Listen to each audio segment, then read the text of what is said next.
Bismillahirrahmanirrahim. Assalamualaikum warahmatullahi wabarakatuh.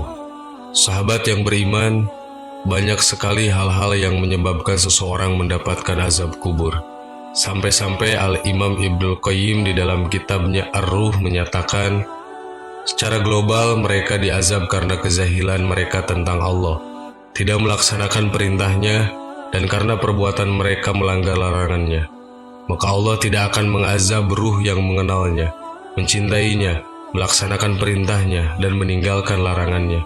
Demikian juga, Allah tidak akan mengazab satu badan pun yang ruh tersebut memiliki ma'rifatullah, pengenalan terhadap Allah selama-lamanya. Sesungguhnya, azab kubur dan azab akhirat adalah akibat kemarahan Allah dan kemurkaannya terhadap hambanya. Maka barang siapa yang menjadikan Allah marah dan murka di dunia ini, lalu dia tidak bertobat dan mati dalam keadaan demikian, niscaya dia akan mendapatkan azab di alam barzah sesuai dengan kemarahan dan kemurkaannya. Ar-Ruh halaman 115. Di antara sebab-sebab azab kubur secara terperinci adalah sebagai berikut. 1. Kekafiran dan kesyirikan. Sebagaimana azab yang menimpa Fir'aun dan bala tentaranya, Allah Subhanahu wa Ta'ala berfirman, maka Allah memeliharanya dari kejahatan tipu daya mereka, dan Fir'aun beserta kaumnya dikepung oleh azab yang amat buruk. Kepada mereka dinampakkan neraka pada pagi dan petang hari, dan pada hari terjadinya kiamat, dikatakan kepada malaikat, masukkanlah Fir'aun dan kaumnya ke dalam azab yang sangat keras. Quran Surat Ghafir ayat 45 dan 46. 2. Kemunafikan.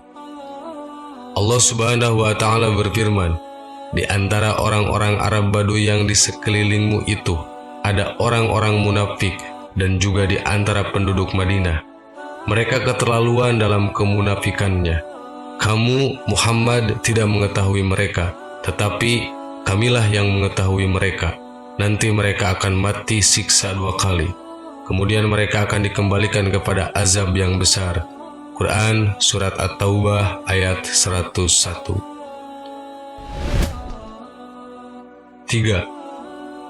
Tidak menjaga diri dari air kencing dan mengadu domba. Rasulullah SAW bersabda, Nabi melewati 2 kuburan. Beliau bersabda, sesungguhnya keduanya sedang diazab, dan tidaklah keduanya diazab disebabkan suatu perkara yang besar menurut kalian. Salah satunya tidak menjaga diri dari percikan air kencing, sedangkan yang lain suka mengadu domba antara manusia. Beliau lalu mengambil sebuah pelepah kurma yang masih basah. Kemudian beliau belah menjadi 2 bagian, dan beliau tancapkan satu bagian pada masing-masing kuburan. Para sahabat bertanya, wahai Rasulullah, mengapa engkau melakukan hal ini? Beliau menjawab, mudah-mudahan diringankan azab tersebut dari keduanya selama pelepah kurma itu belum kering. Muttafaqun alaih dari Ibnu Abbas. 4. Ghibah. Dari Anas bin Malik, dia berkata Rasulullah SAW bersabda, tatkala Robku memi'rajkanku, menaikkanku ke langit, aku melihat beberapa kaum yang memiliki kuku dari tembaga. Dalam keadaan mereka mencabik-cabik wajah dan dada mereka dengan kukunya. Maka aku bertanya, siapakah mereka ini wahai Jibril? Jibril menjawab, mereka adalah orang-orang yang memakan daging atau suka menggibah dan menjatuhkan kehormatan manusia. Hadis riwayat Ahmad, disahihkan Al-Albani dalam As-Sahih nomor 533. Hadis ini juga dicantumkan dalam As-Sahihul Musnad karya Asy-Syaihul Muqbil. Al-Hafiz Ibnu Rajab Al-Hanbali menyatakan, sebagian ulama menyebutkan rahasia dikhususkannya penyebab azab kubur air kencing, namimah adu domba, dan gibah menggunjing. Rahasianya adalah bahwa alam kubur itu adalah tahap awal alam akhirat. Di dalamnya terdapat beberapa contoh yang akan terjadi pada hari kiamat, seperti siksaan ataupun balasan yang baik.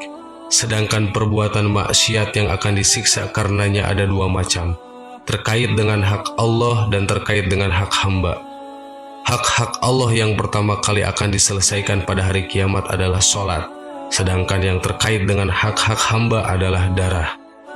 Adapun di alam barzah, yang akan diputuskan adalah pintu-pintu dari kedua hak ini dan perantaranya. Maka syarat sahnya sholat adalah bersuci dari hadas dan najis.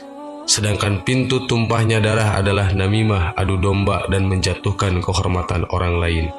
Keduanya adalah dua jenis perkara menyakitkan yang paling ringan. Maka diawali di alam barzah dengan evaluasi serta siksaan karena keduanya. Ahwalul Kubur halaman 89. 5. Niyahah atau meratapi jenazah. Dari Ibnu Umar, dari Rasulullah SAW, beliau bersabda, sesungguhnya mayit itu akan diazab karena ratapan keluarganya. Muttafaqun alaih. Dalam riwayat lain, dalam Sahih Muslim, mayit itu akan diazab di kuburnya dengan sebab ratapan atasnya. Jumhur ulama berpendapat, hadis ini dibawa kepada kepemahaman bahwa mayit yang ditimpa azab karena ratapan keluarganya adalah orang yang berwasiat supaya diratapi, atau dia tidak berwasiat untuk tidak diratapi, padahal dia tahu bahwa kebiasaan mereka adalah meratapi orang mati. Oleh karena itu, Abdullah ibnul Mubarak berkata, apabila dia telah melarang mereka atau keluarganya meratapi ketika dia hidup, lalu mereka melakukannya setelah kematiannya, maka dia tidak akan ditimpa azab sedikit pun. Umdatul Qori halaman 78. Azab di sini menurut mereka maknanya adalah hukum.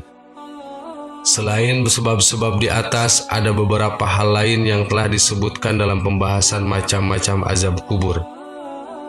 Apakah azab kubur itu terus-menerus? As-Sahih Muhammad bin Saleh Al-Utsaimin berkata, jawaban terhadap pertanyaan ini. 1. Azab kubur bagi orang-orang kafir terjadi terus-menerus dan tidak mungkin terputus karena mereka memang berhak menerimanya. Seandainya azab tersebut terputus atau terhenti, maka kesempatan ini menjadi waktu istirahat bagi mereka, padahal mereka bukanlah orang-orang yang berhak mendapatkan hal itu. Maka mereka adalah golongan orang-orang yang terus-menerus dalam azab kubur sampai datangnya hari kiamat, walaupun panjang masanya. 2. Orang-orang beriman yang berbuat maksiat. Allah mengazab mereka dengan sebab dosa-dosanya. Di antara mereka ada yang diazab terus-menerus, ada pula yang tidak. Ada yang panjang masanya, ada pula yang tidak, tergantung dosa-dosanya serta ampunan Allah. Syarah Al-Aqidah Al-Wasithiyah halaman 123. Sahabat yang beriman, itulah sebab-sebab terjadinya azab kubur atau siksa kubur. Mudah-mudahan kita semua terhindar dari azab kubur dan semoga kita meninggal dalam keadaan husnul khotimah. Amin. Wallahu a'lam. Wassalamualaikum warahmatullahi wabarakatuh.